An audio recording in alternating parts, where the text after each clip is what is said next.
Hi guys, and welcome back to the channel. I'm Admiral Pegasus, and this is the Pegasus Show. And on today's show, we're going to be going through the patch notes for the War Room, the new feature that's been dropped in advance of the patch notes, which drop in just under 13 hours time at the time of recording. Now, obviously, this was written out by our one and only Bex Likes Plants, so big shout out to Bex here. Thank you very much for these notes. I have been through these notes, and yeah, it's piqued my interest, this, but can I see this having any value? Yes, to those who are PvPers. Yes, to those who want to prolong wars. But, yeah. But what we got coming basically out of this is a brand spanking new building, a new week-long alliance-based event, and some little goodies as well to help you along the way. Now, what I will just state through this is there is a predominant aim at PvP. Let's not mince words on this one.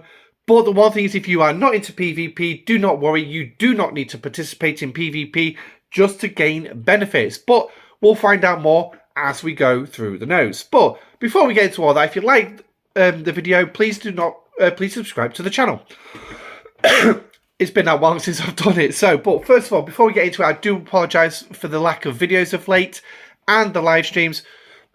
Unfortunately, I've had an awful lot going on in real life. Unfortunately, that's taken precedence with everything. So hopefully we're going to get down to a little bit more of a steady system set out. But as part of this as well, as I've been in talks as well, trying to get some things together to build up a studio, courtesy of Darth Pygmy. Yes, I have some lights. He's also given me some bigger lights as well, which I've had to put out of the way because they're like proper studio lights. So now I will apologise if there's any flickering from the main light bulb off my ceiling. I don't understand what's going on, but anyway. But things are progressing, and hopefully I'm going to have a bit of a setup soon, but I can't guarantee when. And then there'll be some brand spanking new things coming to the channel, like let's going through some old games and potentially even Star Trek Online, maybe. I don't know. We'll think about it. But anyway, Star Trek Fleet Command is still going to be the predominant of this channel, so there will still be videos here on YouTube coming up with going through the game again from the beginning. But anyway, I digress. Let's jump into these patch notes because that's what you actually come here to actually watch. So this image, first of all, seems really nice. Gorn ship attacking a Constitution class starship, literally putting its weapon straight through it. It looks like it. There's actually 3 Gorn ships in that image, and what looks to be a Klingon Katinga class starship as well. So now, for those of you who have watched Strange New Worlds Season 2, Episode 10, you will notice that the Gorn managed to completely and utterly trash a Constitution class starship, leaving nothing more than 3/4 of the saucer section left, which the Enterprise crew was kind enough to ram it into a planet. So, but obviously, I'm not going to give you much more than that. Obviously, if you haven't seen it, sorry, spoiler alert, but I recommend you do get it checked out. And it was nice to actually see a cliffhanger once again in Star Trek. Whereas Season 1, last episode, was a bit disappointing because it was supposed to be, that should have been a cliffhanger. There was no question that should have been a cliffhanger. But anyway, let's get into this. Now, this conversation here was pulled from the script, courtesy of Bex, between Riker and Worf, when the Worf, Tasha Yar, and a couple of other Enterprise officers were off to play Parishi Squares. Binars. It was in the Binars episode. Yes, in the Binars episode, they were going on to Starbase 74 to play Parishi Squares. They were going to play for the pride of the Enterprise, and Worf obviously is turning around saying, "Rest assured, we will be victorious at whatever the cost." And so Riker's got to remind him it's just a friendly little competition, you know, work up a sweat, have a few laughs, make a few friends. And of course, Worf, in his true Season 1 punchlines, if winning's not important, then why keep score? Yeah. It's actually a logical argument, in all honesty, but anyway. So that's the episode. It was. I'm not going to recite the code because it was also ones and zeros. But it was the Binars one where the Enterprise went to have a bit of an update to some of its systems, and the Binars stole the Enterprise because they needed the Enterprise's main computer core to help their civilization because their sun was about to release a CME. I think it was a CME anyway. But it was going to completely screw up the Binar system. But anyway, let's get into the notes. So, obviously, we've enjoyed dealing with the Ferengi Alliance in the form of the Treasury. But of course, there's more than one way to trade. The Klingons obviously follow the way of the warrior, and now with the addition of the new War Room, we can do that too. So, the War Room, once constructed, will provide fleet-wide bonuses, which will include shield health, officer stats, and isolated damage bonus increases. It will also give you access to regular War Room event, which is the new weekly event. Like previous introduction, regularly reoccurring treasury events, which is obviously what we have on a Monday. It will be a week-long event where it's an alliance-based event. Now, I'm presuming this is going to be an SMS, and there may be an AMS, an Alliance Milestone, and I'm going to guess there's going to be an Alliance Leaderboard to go with it as well. Obviously, to score points to unlock the rewards at the end of it. But obviously, that's where the similarity ends, because obviously, with the Treasury, you're mining. This one, you're going to be fighting other players. That's where the predominant scoring is most likely going to be.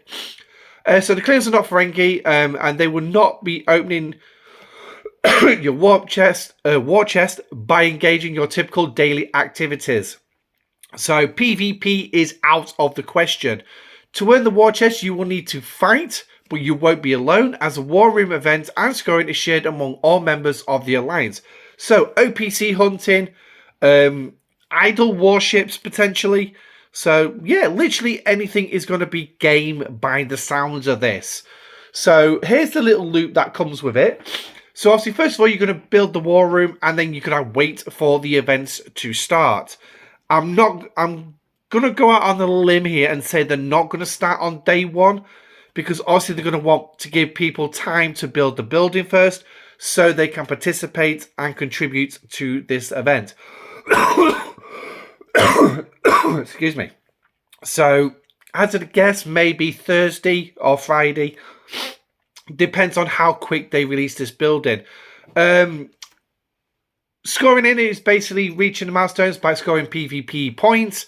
Every Alliance member also contributes to the progression, so the more PvP players do, the better. Me, I have a struggle to find PvP targets. So if I was just actively going out and killing anything on the map, yes, I'm going to score points. But then again, I'm going to upset a lot of people because I'm going to be breaking row quite a lot. Miners. Just mining for the sheer hell of it. So anyway, when the Alliance completes a milestone, everyone gets keys. So there's going to be a new currency here to unlock the war chest. Obviously, I'm guessing you're going to be getting a certain amount of keys to unlock a war chest. I'm not quite sure how it's going to work, but we'll actually see about that. So what's going to be contained in this chest? As a guess, looking at the last piece here, parts to upgrade the building. So yeah, you know for a fact that all these new buildings are going to come with their own speciality parts. So we've got like the diodes, the optical diodes for the Treasury. We've got axionic servos for the XCOM factory. We've got hollow buffers for the holodeck. Subspace relays for the subspace relay building. So, and things like, I could go on about all the buildings, but let's not.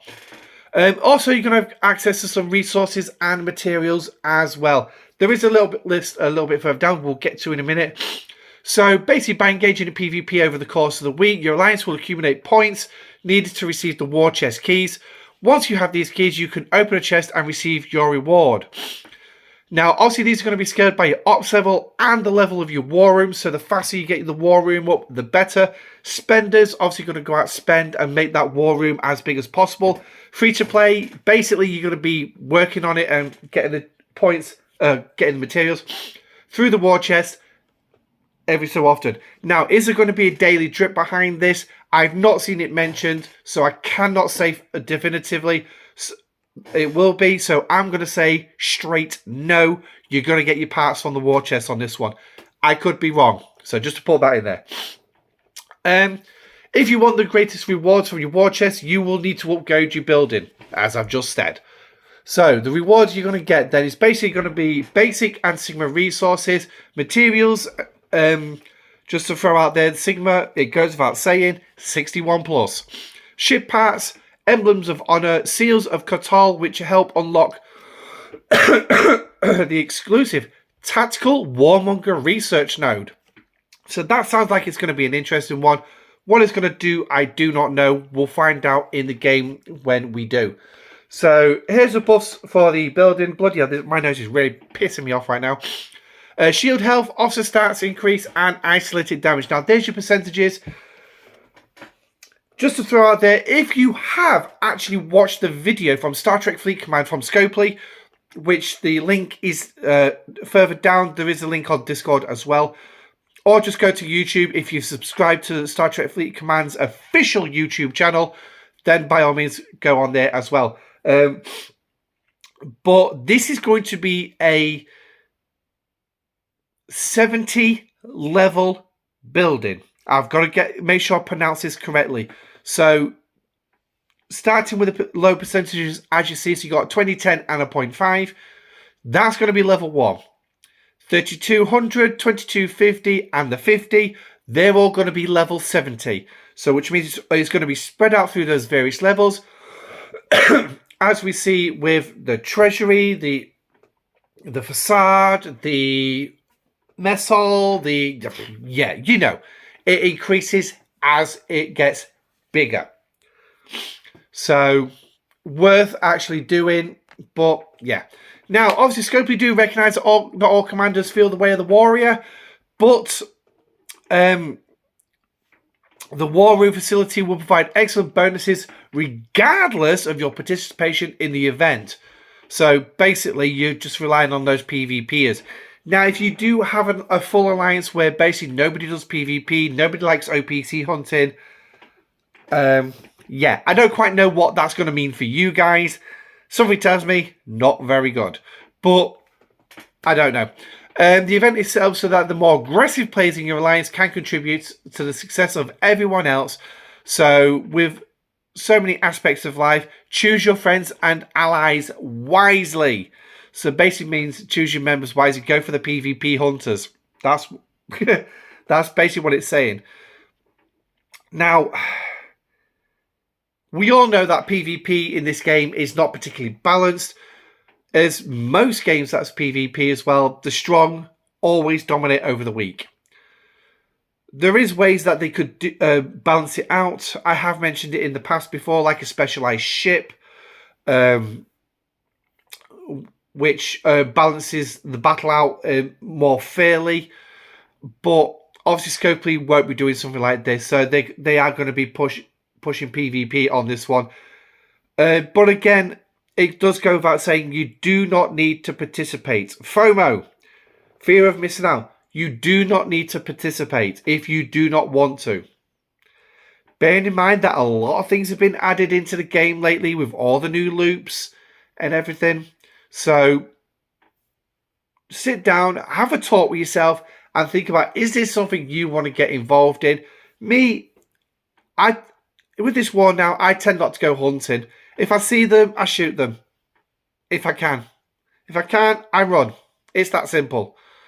Or I just basically sit there and let myself get blown up because, well, they obviously want to blow up a baby ship. So, but it is what it is. So, it's down to you guys. So, it's down to you guys what you want to do. But anyway, I better get off and get something to eat. But anyway, let me know what you think in the comment section down below. Is this something that you're going to be actively participating in? Is this something you're looking forward to? I'm not completely looking forward to it, but I'll give it a go. But anyway, thank you for joining me. I'm Admiral Pegasus. Next video will be the patch notes, which will come out in just over 12 in just over 12 hours and 40 minutes. So, until then, I shall see you later. Stay safe, live long and prosper, and I shall catch you on the next one. Goodbye.